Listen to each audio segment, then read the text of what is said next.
Of the last presentation, we were all looking forward to an indefinite lifespan. Unfortunately, mine's going to be a bit of a downer in terms of the mission. I'm probably out to kill you, and you're actively designed to do so. A bit of a background. One of the various hats that I wear is I'm a legal officer in the Australian Army Legal Corps, SO2 Legal at 5th Brigade out at Merry Old Holsworthy in a reserve capacity. This presentation is an update of my master's thesis. So I was talking to Peter at one of these earlier meetups where I was updating my thesis to publish in a journal, and he said, give a presentation, so I said, yes, why not? You do this. Yeah, definitely. So to start off, just to make myself sound a bit clever, I start off with a classic quote. So you may not be interested in war, but war is interested in you. By this guy, anyone can identify the speaker who's that interested? Communist. Freud? No. Freud? Any other guesses? Is he Russian? He is Russian, yes. Ah. That's officially generated. It's very fake. Deep fake. It looks like it. So 100 THC coins for anyone. Yeah, I went in to airdrop that. It's Leon Trotsky. So what he meant by that is you can interpret it in two ways. Firstly, warfare and then methods and means of warfare is something that we should pay attention to. It's something worthy of study. Also, you can interpret it to mean that you may have a perfectly peaceful life and all the rest, but one day your neighbours or your neighbouring nations may be out to get you, so pay attention to this space. So, the scope of today's presentation. Is drones, artificial intelligence and robotics a revolution in military affairs, and in what ways? Its current use in current and previous conflicts, especially, say, Afghanistan and the current Russia v Ukraine war. What is the future outlooks of these technologies? And my particular focus as a lawyer, the legal issues and conundrums that these technologies throw up. By the way, these views are exclusively my own, not that of the Department of Defense, yada yada. All this information is all public domain. I'm not divulging any secrets here. And Chatham House rules with regards to discussions, etc., etc. Okay, so what is a revolution in military affairs? So an RMA is defined as one where it results in a nation seizing an opportunity to transform its military during its doctrine. In terms of doctrine, for those of you not familiar with the term, is basically the procedures, the set standards operating procedures in which an army or an armed force goes to war in. So there's doctrine with regards to planning, logistics, ISR, intelligence, etc. So where was I? In terms of doctrine, in terms of training, organisation, equipment, tactics and operations and strategies in a coherent pattern in order to wage war in a novel and more effective manner. So previous RMAs, you can think of, say, the invention of the dreadnought warship in the 19th century, or even the gunpowder and the advent of the machine guns and pistols, that sort of thing, overtaking previous bows and arrows, those type of weapons. So this is the type of concepts the revolutions in military affairs takes into account. Okay, so definitely AI and robotics, or we refer to them as autonomous systems, is on the radar of our defense force and those overseas in America, China, and other military nations. So in the 2023 Australian Defence Review, it's definitely identified as artificial intelligence amongst the other plethora of technologies out there as something we're going to focus on in the future. For some reason the animation didn't quite work, so it's supposed to circle artificial intelligence and autonomous systems here, amongst other things such as electronic warfares, innovations in communication systems, even biotech and other such systems. So definitely it's something that the Australian Defence Force is keen on developing in our future. Okay, so firstly, to start off with is why these technologies will revolutionize the methods and means of warfare now and in the future. Well, first of all, reduction in risk of loss of life. If you take the human out of the equation in a lot of these technologies, then you save not only the person's life, but that's one less salary that you have to pay, and also in terms of targeting. Say future like 6th, 7th generation warfighting aircraft. There are various things that you can do with an autonomous system that you can't do with having a human in the pilot seat. So if you subject an aircraft to various G forces at a certain upper limit, the human body will just give out. Whereas if there's a robot brain behind that aircraft, then you can exert more G forces to its maneuverability and other such things. Also, another example I'll give you is modern warfare. A lot of the time, you don't target the enemy's forces themselves. You target their lines of supplies, lines of communications. So the trucks and such supplying the weapons, the food, etc. So if you can take the human out of the equation, you've got more efficient logistic routes. And also, it's one less soldier, one less truck driver to target, one less life to lose in that particular operation.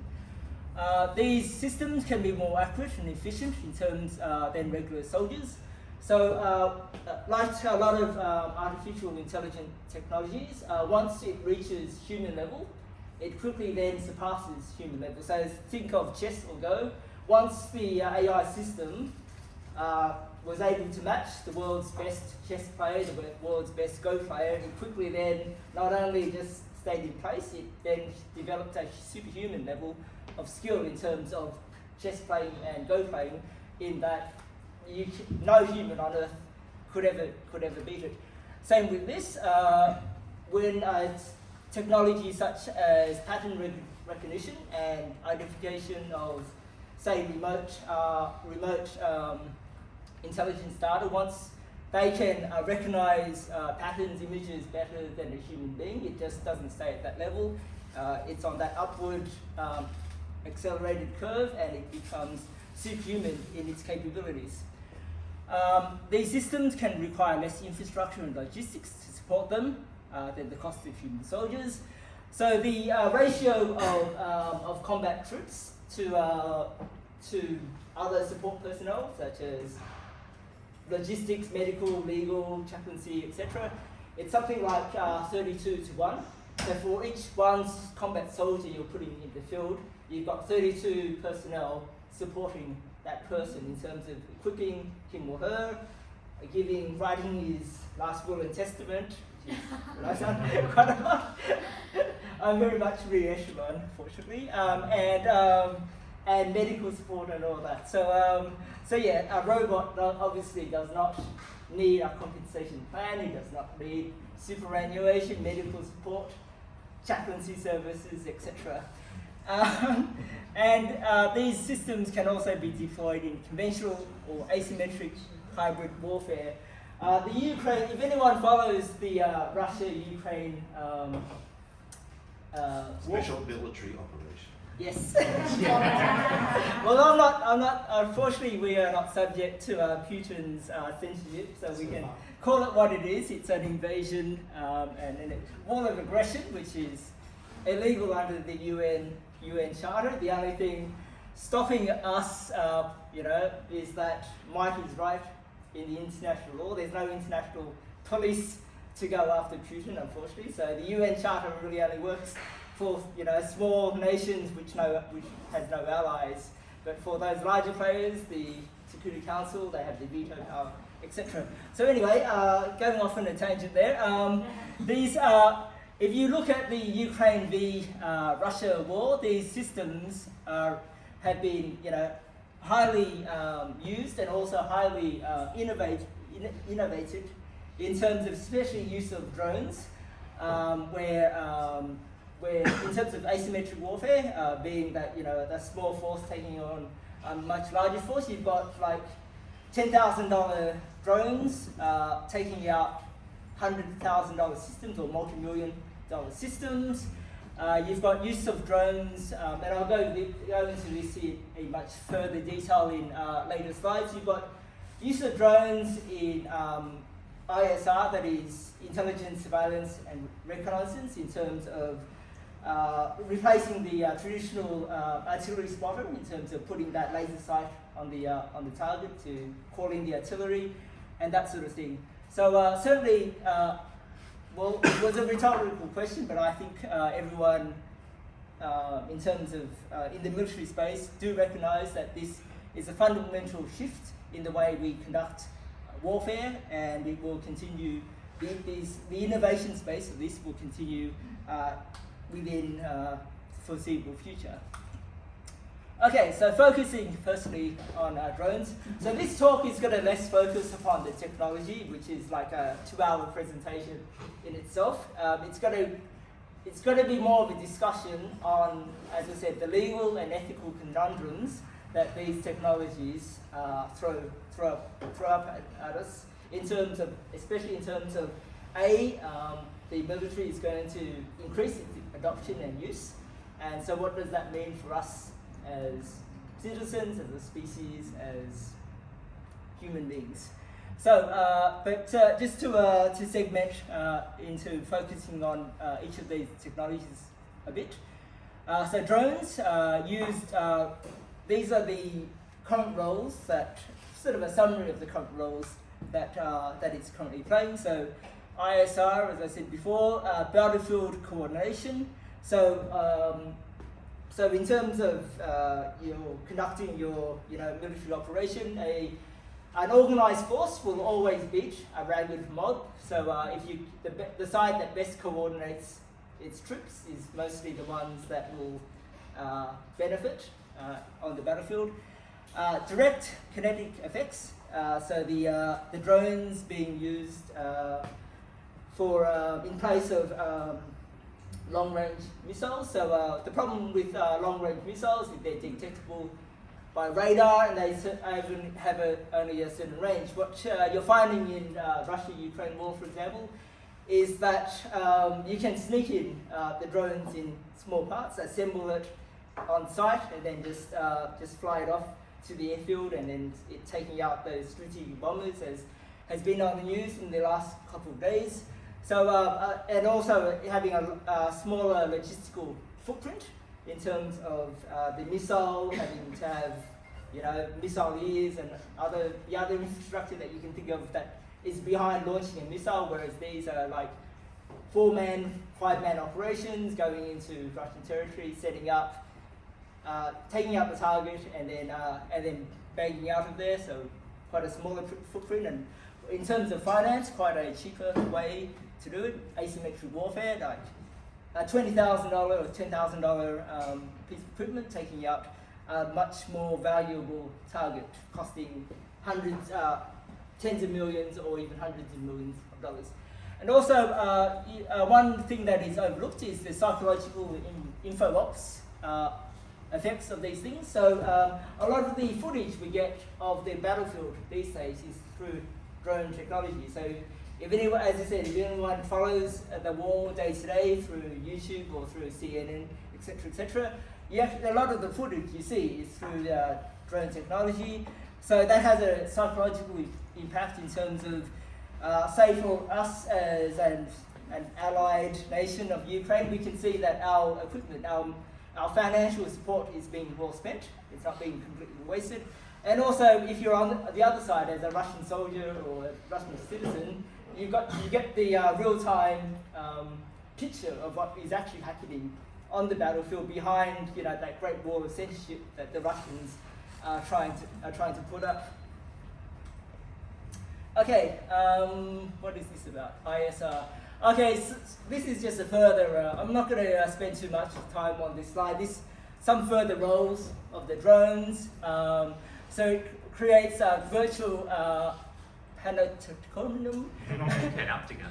I think I know what that means. So in the old days, if you had the old prison system, that was the central tower in which you could watch all the prisoners. So basically it refers to a virtual 360-degree view of the battlefield, again for battlefield coordination and PSYOPs.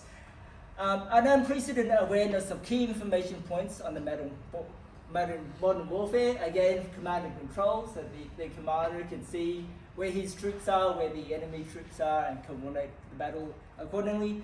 Used as mobile artillery spotters for short-range, medium-range fires. So even with all the modern tech that you see on the battlefield these days, land warfare is still pretty much a kinetic space where dominated by artillery and armored vehicles, tanks, armored personal vehicle carriers, that sort of thing. So if you can get a high ground view of what's happening on that battlefield, then you can coordinate your long range fires and guide your strikes to be more precise. Okay, next slide. Obviously, in the Afghanistan war, the Reaper drone was made quite famous. Targeted assassinations on the remnants of Al Qaeda and the Taliban. And currently, Ukraine is making much use of these TB2 Turkish drones in taking out a lot of high-value Russian forces, especially their surface-to-air missile systems and the battleships still operating out of the Black Sea. And in terms of info ops, the plethora of drone footage that's uploaded on YouTube, Twitter, Telegram, etc., creates an unprecedented awareness of the day-to-day conflict. The torrent of information helps boost military and civil morale. Well, it depends on which side you're on, obviously, but certainly anyway, and creates global awareness of the conflicts and boosts the economic and military support of the help being given to Ukraine. So the US and its allies can hopefully have can see that their military aid, those billions of dollars that are being given to Ukraine are being spent wisely. Okay, in terms of future concepts, now the key vulnerability to a UAV is, okay, two ways you can take out a UAV, physically, kinetically, that is through the, just shooting it down basically, and there's an Australian startup company, Dragon Shield or something like that, that's doing quite well out of its systems, out of its anti-UAV systems at the moment. But the real really efficient way of doing it is to target the signal. So obviously there's a signal between the operator and the drone. If you can take out the signal, then you've taken out the system itself. In future, what people are working on is taking out that vulnerability. So how do you eliminate the signal? You make it so that the drone itself can make its decision in terms of target detection and targeting. So obviously we're talking about autonomous lethal robots here, which is worrying in some aspects, I guess. So you're taking the human out of the loop. So this hasn't been quite. There are some. To the best of my knowledge, there are no autonomous drones at the moment, but there are some autonomous lethal systems out there. So, for example, on cruisers and destroyers, the naval ships, some of their anti-missile systems are autonomous. If they detect a missile coming in, there's no human in the loop in terms of that system taking out the incoming missile, because the time space is too short. There's no use for having a human in that time loop. By the time the human makes that decision, the missile has struck the ship. So that is an example of a system that has already gone autonomous. So autonomy also promises more accurate targeting as well. So as I said before, in terms of image recognition, currently if it's being done by humans, it's still subject to all the fallacies of a human being in terms of eyesight, pattern recognition. The person may be tired at the time and may not have had his lunch, that sort of thing. The autonomous system does not have any of those flaws. So if it improves to human level of recognition of images of targets, then it could, at some point, surpass our abilities to more accurately target something. And there's been very tragic examples of inaccurate targeting. So the last day of the Afghan war, or the withdrawal, the American withdrawal from Afghanistan, the Americans, after the bombing on the previous day, thought some father driving around Kabul just delivering water bottles, they thought that car was an insurgent going to do an attack, because there was some intelligence previously that there was going to be a car bomb that day.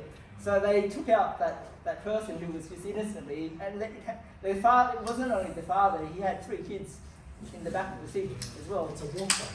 So, potentially. But yeah, so that's an example of a human error in targeting. So if you think that autonomous systems could lead to tragedy, at the moment, human systems are just as flawed. Yeah. Okay, and another future concept of drone warfare is the nightmare of swarm bots. So, if you've ever seen any of the sci-fi films on this, this is actually being developed. But so it's basically a swarm of robot drones coming after you if it's out to get you. Sounds like a Stephen King. Yeah, there's various Netflix series that you can watch. All the examples of swarm robots and so yeah. Okay, moving on to robotics. So robotics is pretty much just another form of autonomous systems, but identified it as a category in its own, because so the rationale for having robotics replace human systems is the 3 H's. So if work is hot, heavy, and hazardous, it's better to send in a robot than a human being. Think the Fukushima nuclear disaster. You know, it would have been better for a robot to have come in, shut that thing down, make it safe, than to have sent in all those TEMCO workers who are probably being massively irradiated and could probably develop diseases in future. The 3 Ds, dull, dirty, and dangerous duties, same rationale. Similar with drones, there's no worry of casualties, no worries of prisoners of war. So if you destroy the drone, if you capture the drone, there's no mother drone to write home to or send the chaplains to send condolences to. So when you say no casualties, you mean Lots of enemy. So when you mean no casualties, you mean like the drone and the robots is going to kill somebody. Yes, this is human being. This is so no casualty to the people coming in and invading. Is that what this is written at the perspective of friendly forces against the opposition force. Right. So, but that's certainly casualties on are the you other. getting to the human being parts or like? Well, Why did I say that? Well, as an officer of the profession of arms, our aim is actually to kill the other side. Which is not right. Remember Trotsky? This is precisely why I started with Trotsky. You may not be interested warfare, you've got war is... And you just demonstrated very clearly that the only person delivering water was killed with his 3 kids. Like, that's great, but it's a very sensitive subject, so go ahead. Okay, yes. And the self-driving cars that knock down all the people. And the Pentagon did apologize. Oh, they apologise. Oh, good job. Oh, she Yeah. accepted. Well done.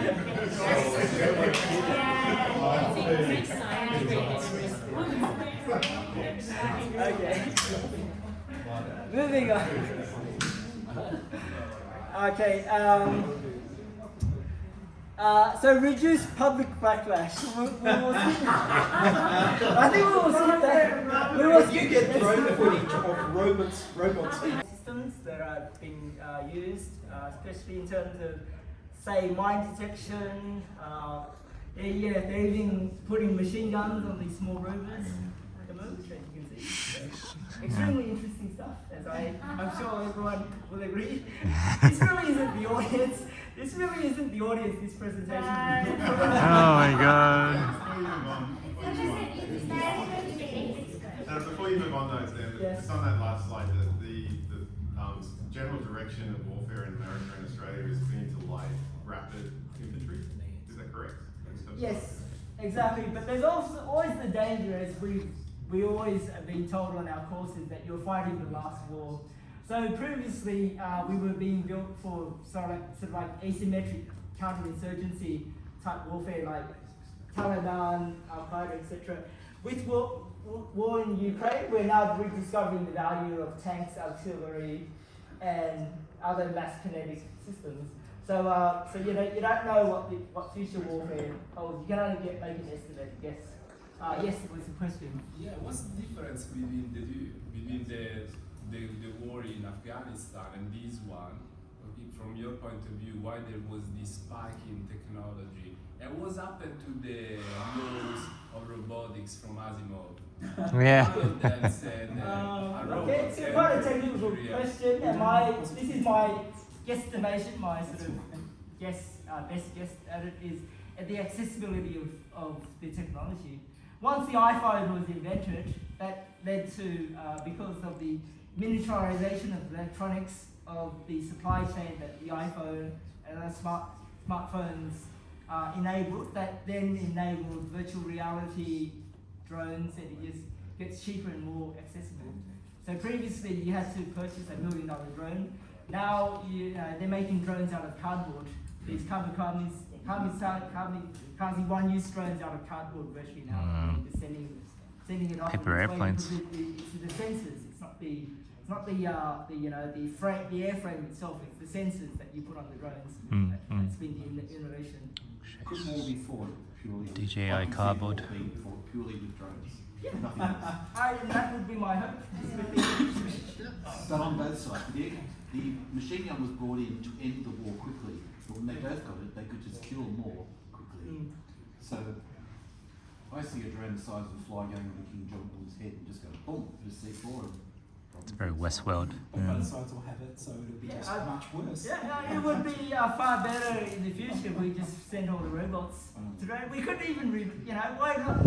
It's as a psychological thing as much as a physical. Because in the old days, you just sent your best champions, the two best champions to fight it out on your side. So it's only sending all the robots. Oh no, is just Game one Gillian's step happening. up. There's a swarm of 1,000. Yeah, The exactly. Jaegers.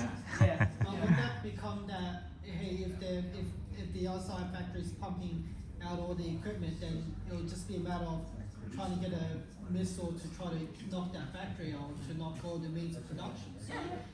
So basically, sure you can have drone versus drone, but then it'll just become, okay, how do we try to cut off the supply, and you basically just get more layers and layers added on. The Sure, that's just StarCraft.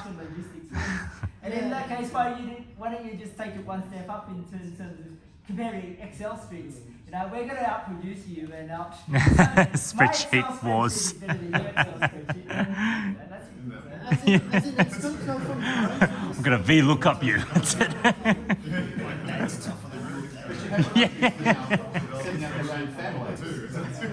So therefore, you're getting that independence, and that's the precursor to massive change. Yes. So yeah, definitely, as I said, revolution in military affairs.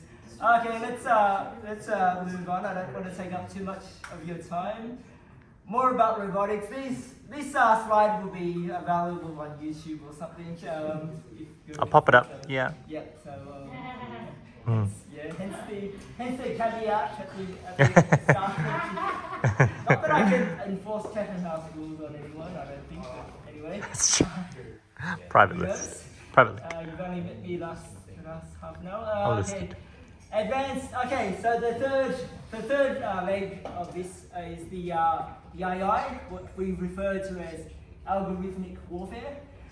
Again, currently what it's been used for is basically just efficiencies. Making supply chains more efficient by optimizing the algorithm to deliver the food, the water more efficiently, the fuel more efficiently. Companies such as, Palantir are using their technologies in terms of predictive abilities in terms of both maintenance and also coordination of the battlefield, so strategic decision making. So I think their system is called Gotham or something like that, used by the Pentagon and various other militaries to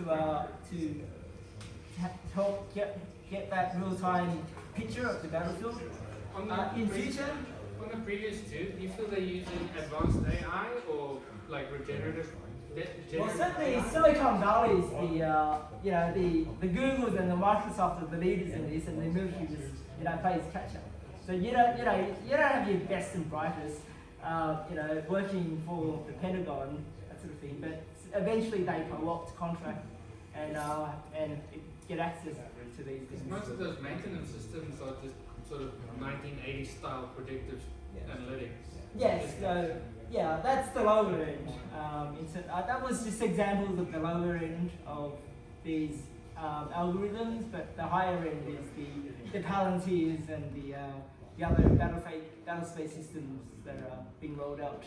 They're on YouTube if you want to watch Yeah. them. And Dural as well. And generative, yeah. Yeah. Okay, moving on. So target identification recognition is an AI function. Cyber warfare and security, cyber security. That's a presentation on it all on its own. I'm not going to go into too much detail about that, but definitely something that AI and the algorithmic warfare is definitely getting headspace on. Okay, this is just an example of the autonomy taxonomy that you start off small and you end up replacing the human. Basically, that's what the slide is getting at. Okay, let's get on to the more sort of discussion type part of the presentation. So as the research evolves, so does the AI applications. So you eventually what you will get is what is currently being discussed is for these future autonomous weapons. What are the legal boundaries in which they operate under? Because they're not. Under the Geneva Conventions, you've got the concept of the lawful combatant, the soldier in uniform, subject to a chain of command, that is punishable by the laws of war, the Geneva Conventions. So if the drone goes bad, who gets punished? Is it the operator of the drone? Is it the manufacturer of the drone? Is it the person that wrote the algorithm? Because certainly you can't put the drone in jail. It has no effect in itself. In terms of state accountability for its actions, is the deployment of these systems an enabler in terms of international conflict? Does it give the political leadership less, more, I wouldn't say incentive, but less pause for starting a war, because they're simply sending in the robots. There's no human consequences on their side, and therefore no political cost for them in terms of. And you saw this during the Iraq-Afghan conflict, where drones were deployed for those targeted assassinations. There was a bit of plausible deniability if things went wrong, and also it's using an autonomous system. A lot of time over the airspace of a country that did not agree to have that drone in its airspace. But as I said, in international law, a lot of time Mike is right. You don't have to ask for permission, especially if you're Russia or the US. You simply fly the drone in. If it gets shot down, well, it was probably illegally over someone's airspace, but there's no pilot to rescue. There's no less accountability for that sort of thing. If there's a diplomatic incident, you just either say sorry or you deny, that sort of thing. Prevention of unintended harm and minimization of risk and indiscriminate use. So what we're talking about here is collateral damage. So yeah, unintended. So most militaries only go after military objects and lawful military targets, but a lot of time things go wrong. You've got the human civilian casualties, which is unfortunately given the term collateral damage. What are the legal issues, conundrums that are thrown up with regards to potential increase in collateral damage? Although the system targets better, the more use of these systems will undoubtedly lead to more collateral damage because more use, more probable collateral damage, that sort of thing.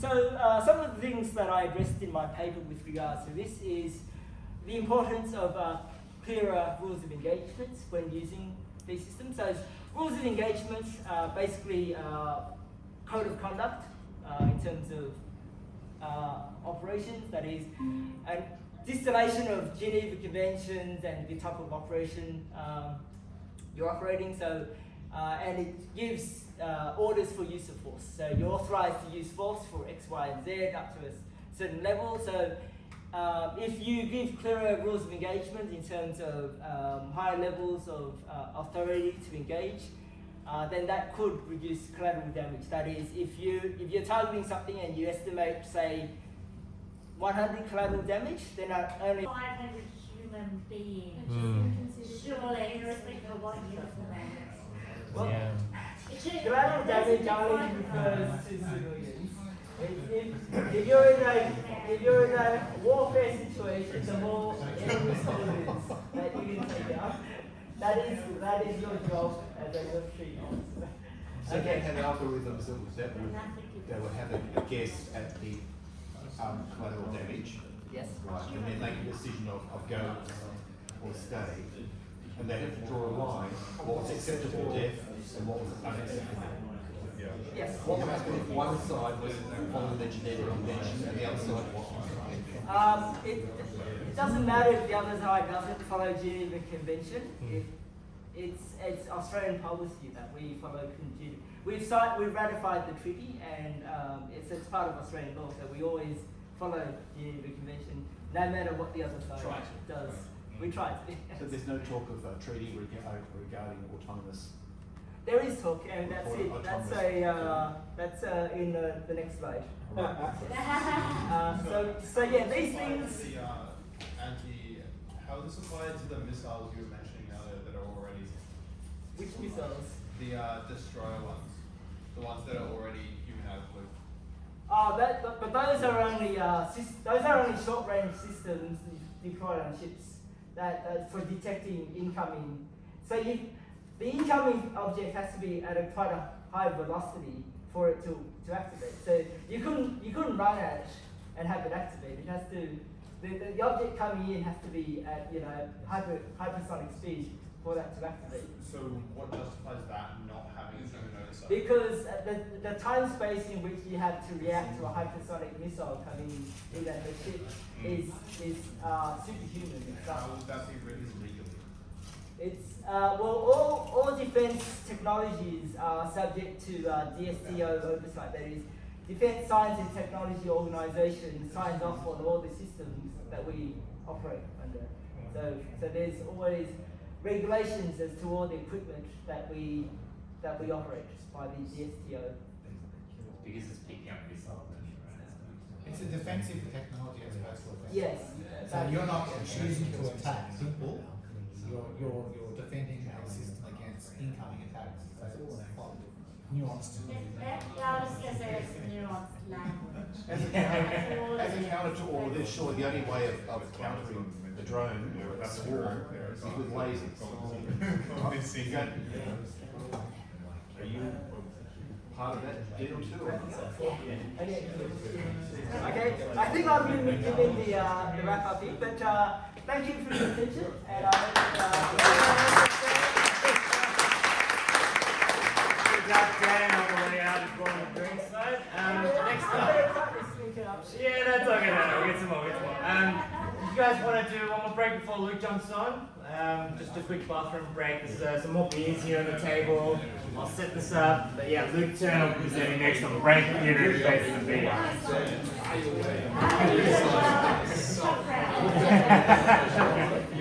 On the way out? Oh, hey, that was awesome. It's like a scene where it's out.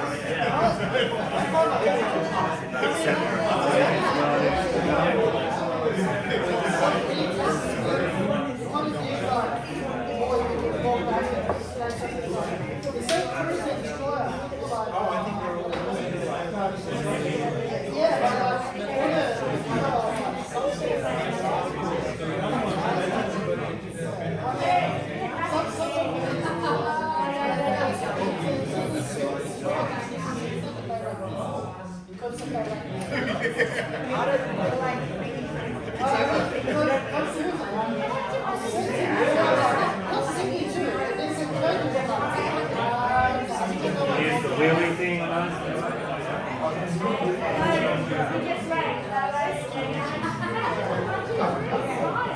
Alright, still good?